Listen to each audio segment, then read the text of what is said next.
You are looking at Julian's pronunciation guide, where we look at how to pronounce better some of the most mispronounced words in the world, like this other curious word. But how do you say what you're looking for today?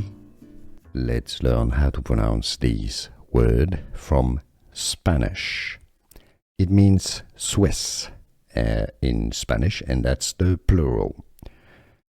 Often I think it's associated with the word enchiladas. So if you're looking for a Mexican dish, here's how to pronounce it.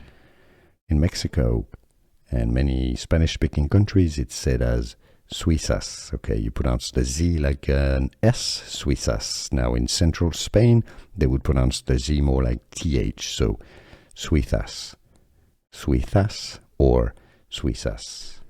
Here are more videos on how to pronounce more confusing words and names too many mispronounced. Like this video if you found it useful. I appreciate your support. I'll see you soon and thanks for watching.